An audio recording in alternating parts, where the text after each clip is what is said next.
Hello, my friends. Welcome to another Journeyman episode. Just so you know, obviously I did a big stream yesterday, and I think it's my first stream since Fort William. And but I know not everybody wants to sit through a stream or has the time or whatever, so I'll catch you up on the transfer window and all the stuff that went on. And also the big announcement that was made during the stream is I have officially signed my girlfriend onto a lifetime contract with no minimum fee release clause. Yes, I am officially engaged, and I think that should give hope to everyone in here, all the single guys and girls. You know, if I can find somebody, then you can too. Right, let's go have a play. That sounded weird, didn't it?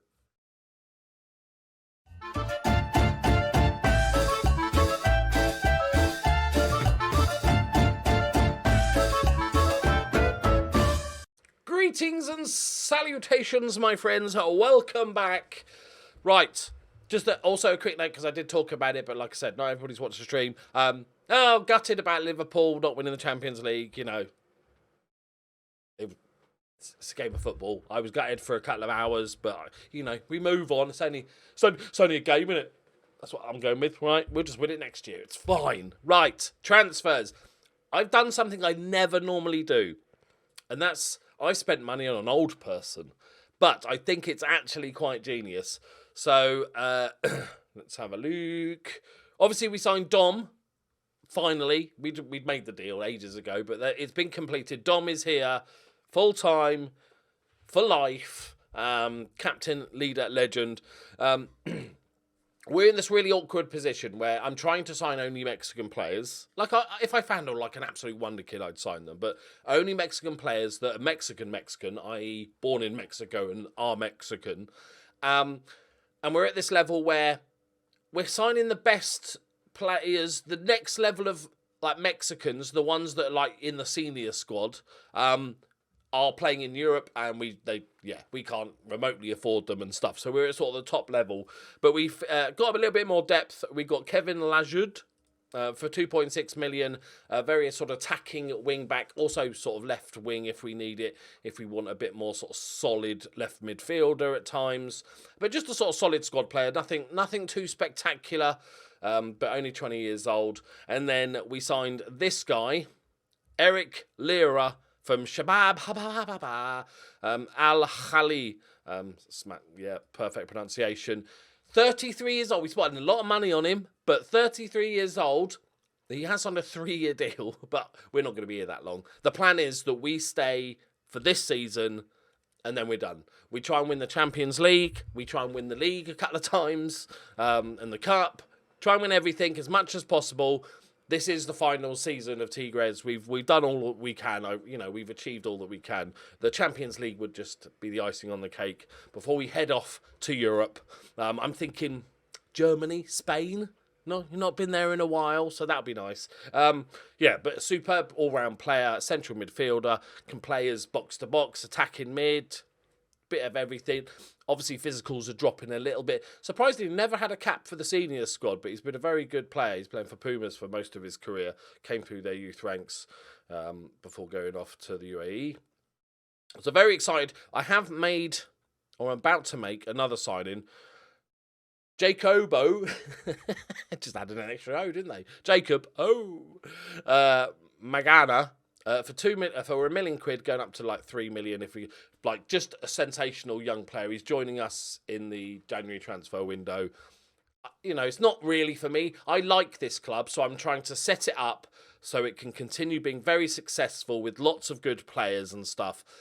We've also included our B team this year for the first time, because we've got a few players that can actually do with a bit more experience.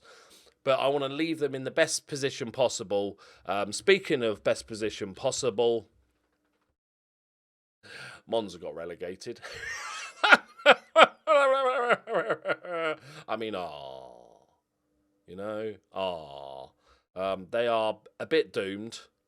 It was in debt, I think it just said last time, as their finance insecure. Have they sold? What have they done in the window? I'm sure lots of people have, lots of freebies, Bertini's there, and I'm sure some released players. Or not. Just, Tonelli, I liked him as a striker. I thought, how are you really? How is he not? Okay, for the level they're at now, he would be amazing. Okay, that's fine. Run terribly. Hope they, and in real life, obviously they've got promoted. Didn't they? They bloody got promoted. We are also in 600 different competitions, so that's nice. We've won the Campeón de Campeones. If you can't work out the translation, you don't need to know the language to work that one out. If you don't know, I'm not going to tell you. Right? You're just an idiot. And then we've got the Campeones Cup, and then we have the Champions League, the Copa MX, but also the Leagues Cup.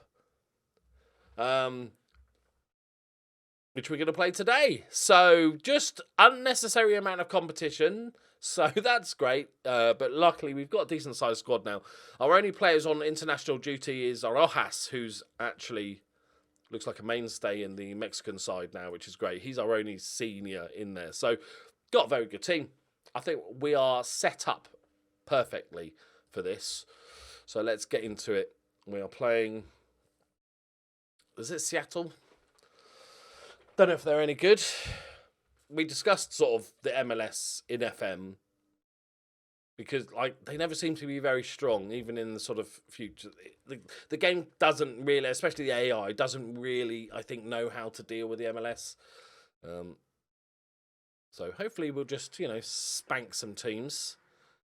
We're playing in this lovely pale blue today. Right, come on, boys. Jehoa's going to be the main man this season. He can play in all competition. Espinoza. Bright start, lads. Bright start. But we're going to pretty sort of zip through the league part of the season and probably the early rounds of the cup this season because we should be dominant. Unless, of course, it starts going horribly wrong, in which case, we'll come back for my sacking, obviously. I'm going to do some live editing here. Watch... Don't score while I'm doing this, please. Thank you. Just wait a minute. No, that's not it. Okay. Yep. Go on. Ooh.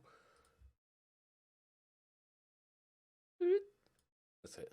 I don't like seeing my face too big. If I can see my face clearly, I'm doing something wrong. All right. Okay. Dominant performance so far, lads. We're going to need lots of subs because there's games thick and fast. They've got nowhere to go. They don't know how to get out. Why are they wearing camouflage? Just a lot of shorts running about. Nice. And again. Just keep nagging at them. Keep nagging at them, boys. Incredible build-up. Well, they're bad. It's like watching my Ukraine side. That was not the best pass, but Dom's picked it up, plays it back, cuts it across. He's onside.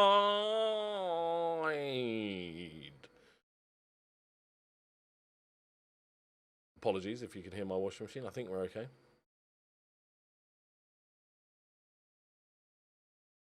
Just a bit offside. Okay. Fair. It's fair. Oh, he's offside. Okay. I thought it was the cross ball. I think, still confident we're going to score.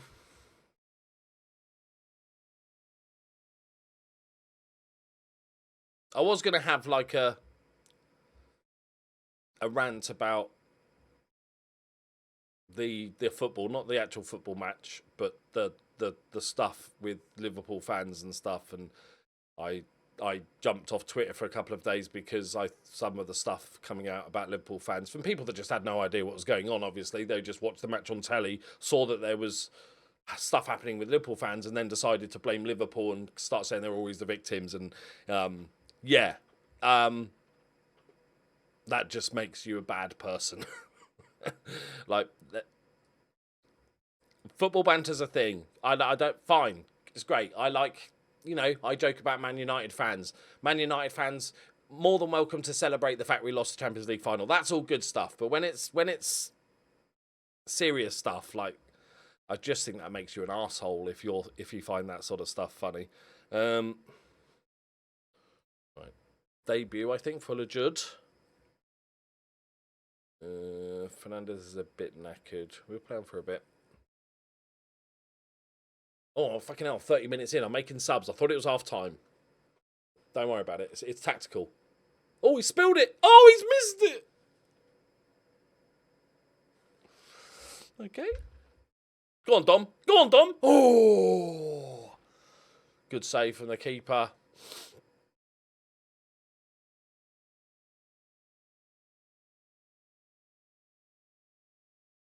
Go on. Oh, lads. And the other thing with the actual game itself is like, I've seen people talk about the fact that it's another sort of one of those sort of masterclasses from Real Madrid. We've seen it. All of this Champions League campaign, I would argue Chelsea were quite a bit better than Real Madrid. Man City were way better than Real Madrid for the majority of the game. Obviously, they had a window of just going mental and scoring goals and stuff, which is great. That's what you need to do. It's a cup competition, not dismissing their achievements, Real Madrid. But like, and I'd say Liverpool were the better team in the final. And people going, it's just another Real Madrid masterclass. And maybe it's just me. And I don't think it's me being bitter, because I'm not. We lost the final. Who cares? But if you're like, I can understand the game plan of like, let's keep it solid defensively, whether it's counter-attacking or long ball or whatever style. I have no problem with different styles of football. I love the fact that football has lots of different styles. So if Real Madrid was like, yeah, let's set up defensively solid, you know, and try and counter with the pace on the left-hand side, you know, that's all good. But people sort of crediting their sort of, this is perfect masterclass of how to play football against these good teams. If your plan is to rely on your goalkeeper having a worldie, I'm not sure that's a good plan. You know, like I said on my stream, it's like, okay, guys, we're going to set up. Get in there. That's not offside. If your game plan is to like, okay, we're going to let him have lots of shots, Courtois, I need you to save all of them. You know, he made some saves that he should have made, definitely, but there was a couple of like worldy saves. Like, he's such a good goalkeeper, and he's fucking massive. He's a giant of a man. But he's just so good. I don't think that's an ideal game plan. Is just relying on your saying, hey, our game plan is our goalkeeper to have a worldie. Like, you know. And maybe I'm just being bitter, but like like in the was it the first leg of the Man City Real Madrid game where Man City should have scored like 6 or 7, but just they had bad finishing and they had a good goalkeeper and stuff. Look at this domination. We're gonna smash these American teams. Right. Apologies for the washing machine, if you can hear it. Imagine it's the crowd. It's pretty much the same as the sounds of the game. So, who needs probably Mina, because we need to make sure he's fit. Right, we'll give Leroy, he plays a box to box for a little bit. 2.51 XG, lovely. But like, you know, it doesn't matter how like good or not you are, or how many chances you created, or what your XG was. If you don't score them, you don't score them. I have not. He's so good, this Lira fella. It's not. Oh my god! It's not offside. They just find a way, don't they? It's okay. It's offside. It's going to be really interesting to see how Real Madrid, because they lost out on Mbappe, didn't they? And as good as Modric and Kroos and stuff are, like, they're getting on a bit, aren't they? So it'd be interesting. Like, I'm fascinated, genuinely fascinated, and not in a comical let's take the piss way. As a football fan, I'm genuinely fascinated to see what Man United do in the summer transfer window. I can't wait. Like, I'm really interested to see what Ten Hag does. What? How we only won that? What positions he prioritises and stuff like that. I'm fascinated. I think it's really interesting. Like taking off my Liverpool goggles. I'm genuinely interested to see what happens. I think it's a better league when Man United are competitive, and it would be really fun if Man City, Chelsea, Liverpool and Man United were just proper battling it out. Because you're not good enough to be in the A team. Value and taking a step backwards. Yeah, that's going to go well, then, isn't it? I've made, yeah, whatever, mate. You're in a BT, right? We've got 3 right wingers. Oh dear, that's not ideal. He's out for 3 months. Right, I'm going to play a few games now. We'll worry about the... Oh, we've had the Champions League group stage. It's going to be easy. I'm confident that this is going to be easy. So I'm going to play a bunch of games now because I'm feeling like playing a lot of Football Manager today. So I'm going to play a bunch of games. We've got the league. That's the quarterfinals. So we'll be back. You know, might play 10 games or so and get the season well underway. But there we go. Let me know what you think. I think this is a good signing because we needed experience. This guy is incredible. Great passer of the ball. I think he's just going to get a bunch of key passes and assists this season. Because he does look for the passer rather than attempting to score, which is it's fine. But that's why I maybe prefer him as a box-to-box as opposed to the central midfielder attack, because I like goals from that. We did sell Robinho. He's about to leave us just because we've got too much depth, and we're trying to Mexican it up a bit more, so it's Robinho's time to go. So he's 1.5 million back to Brazil. Right, there we go, my friends. Thank you very much for watching. Thank you very much for those people that did hang out on my stream yesterday. It was really nice seeing some faces that I only ever get to see in the comments. It's nice to be able to actually chat with you. I will be doing more streams. I'm not saying when. Eventually, I'll probably have a schedule, but like at the moment, I'm just going to do the odd stream that's just hanging out with my mates. Right. Thank you very much for watching. See you next time. Bye-bye.